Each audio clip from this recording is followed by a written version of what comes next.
भाभी जी, भाभी जी, भाभी जी, हाय, आ- आपकी स्पीड कुछ ज्यादा तेज नहीं हो गई है भाभी जी? नहीं तिवारी जी, मेरी स्पीड ज्यादा नहीं हुई है, आपकी स्पीड उल्टा कम हो गई है। क्या बात कर रही हैं आप? और क्या, मैं तो रोज सेम स्पीड में भागती हूँ, उल्टा आप हाँफने लगते हैं। नहीं ऐसा तो नहीं आपको बुढ़ापा आने वाला है?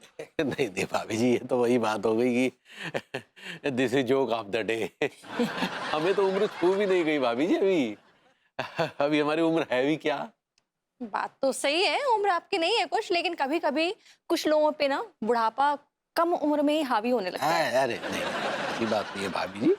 अभी तो हम पे बुढ़ापा आने में कम से कम 30 साल और बाकी है भाभी जी। अभी तो हम एकदम चुस्त हैं, तंदुरुस्त हैं, मस्त हैं। ठीक है, अभी देख लेते हैं कि आप कितने चुस्त हैं, तंदुरुस्त हैं, मस्त हैं। अच्छा। आ, आपको वो लाल कलर का फूल दिखाई दे रहा है? हमें तो एक ही फूल दिखाई दे रहा है। वो वो लाल कलर का? नहीं भाभी जी, वहां तो हमें कछु नजर नहीं आ रहा है। एक सेकेंड। बुढ़ापे में अक्सर ऐसा होता है। नहीं, अब एकदम क्लियर दिख रहा है, एकदम साफ दिखाई दे रहा है भाभी जी। ठीक, तो जो लाल कलर का फूल है ना, जी। आपको 5 सेकंड के अंदर तोड़कर मेरे पास लाना है। सिर्फ 5 सेकंड? अरे 3 सेकंड में लेकर आएंगे भाभी जी, 3 सेकंड। ऑलराइट, गेट सेट गो।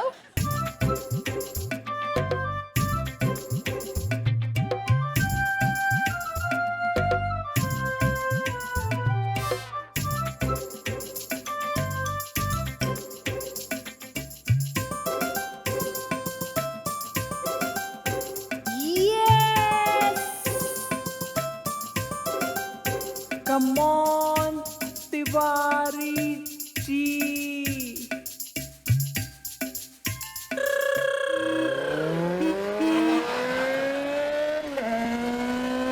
तिवारी जी, देखिए सामने, तिवारी जी।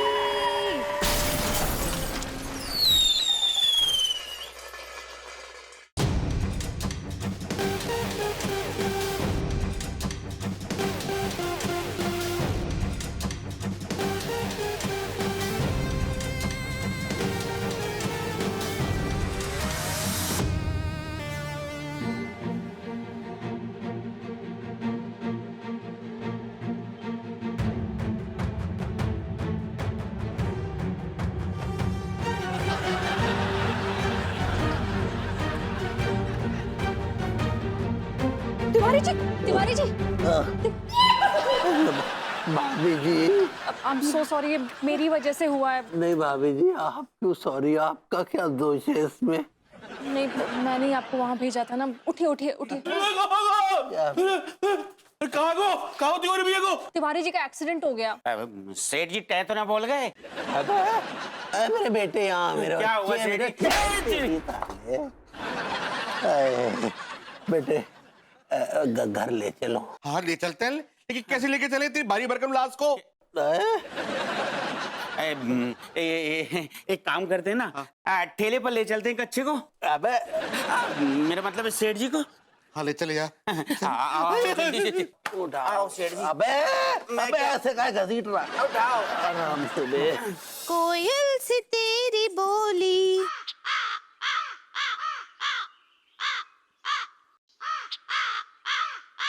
हाय दिया, ये पहाड़ी कौवा, दिया पहाड़ी कौवा यहाँ इर्द गिर्द काय मंडरा रहा है और इतना आवाज कर रहा है। अम्मा जी बोली रही हमको कि पहाड़ी कौवा अगर घर के आसपास घूमे तो बहुत अपशगुन होता है। मैंने कहा हेलो भाभी जी। हेलो पहाड़ी कौवा, हमरा मतलब सारी भरभूति जी कैसन बा? अब ये मैं ठीक हूँ, लेकिन आपके घर के इर्द गिर्द ये पहाड़ी कौवा मंडरा रहा है, कहीं से आपसे मोहब्बत तो नहीं हो गई? क्या बोले? भाभी जी पहाड़ी कौवा क्यों मंडरा रहा है समझ नहीं आ रहा, कहीं तिवारी जी का भाई बंधु तो नहीं है? कच्छु भी बोलते हैं आप? आपको पता है पहाड़ी कौवा कितना मनहूस होता है? तिवारी जी कम मनहूस है? हाँ क्या बोले? अच्छा मनुष्य होता है, इट्स न्यूज़, मेरे लिए तो ये न्यूज़ है। हाँ अम्मा जी बड़े बुजुर्ग सब बोलते हैं कि ऐसा पहाड़ी कौवा अगर घर के आसपास घूमे ना तो वो अच्छा शगुन नहीं होता है। भाई पहली बात तो भाभी जी, आप पंडित रामपाल और मुटल्लो की बातों पे यकीन करना बंद कीजिए आप। ये अंधविश्वासी लोग हैं, ये लोगों को मिसगाइड करते हैं बेसिकली। ऐसा है भैया, एक बात आपको बता दूं, ये जो बड़े बुजुर्ग होते हैं ना, इनकी बातें कभी भी झूठी नहीं होती हैं भैया, हमेशा याद रखिए। काले कौवे का यूं मंडराना सचमुच बहुत बड़ा अपशकुन होता है। मतलब ठीक है, लेकिन आपने ये क्या भेष बना रखा है? भाई मैं प्रणाम। खुश रहिए सक्सेना जी। क्या बात है? हाँ इका भेष बना लिया आप? आपका चेन्नई सिफाट हो गए का? बाबा जी वो शिफ्ट कहना चाह रही हैं आप? ऐसे ही पकड़े हैं। दरअसल भाई मैं बात यह है कि मैंने आयुर्वेद पर बहुत ही गहन रिसर्च किया है। मेरे गुरुजी आचार्य ऊ अंटवाम मामा हाय दिया। चेन्नई की पहाड़ियों पर रहते हैं और मैं अपने गुरुदेव आचार्य ऊ अंटवाम मामा के साथ चेन्नई की पहाड़ियों पर कुछ महीने रह कर आया हूँ। आयुर्वेद की शिक्षा लेकर आया हूँ और अब मैं आयुर्वेद में पूरी तरह से पारंगत हो गया हूँ भाभी माँ।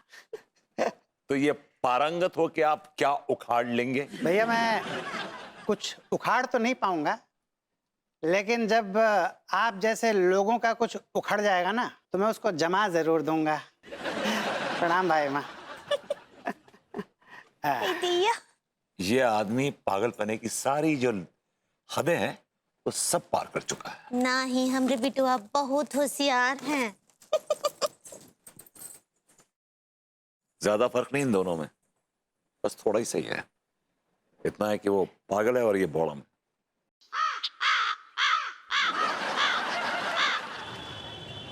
हाय दिया। अम्मा जी देखिए रही का हो गया, ये का हो गया? चिंता नहीं करो बहुरिया, ये है ना पंडित रामफल, सब ठीक कर देंगे। फिलहाल तो हालात कुछ ठीक होते नजर नहीं आ रहे हैं। ये क्या बात कर रहे हैं पंडित जी?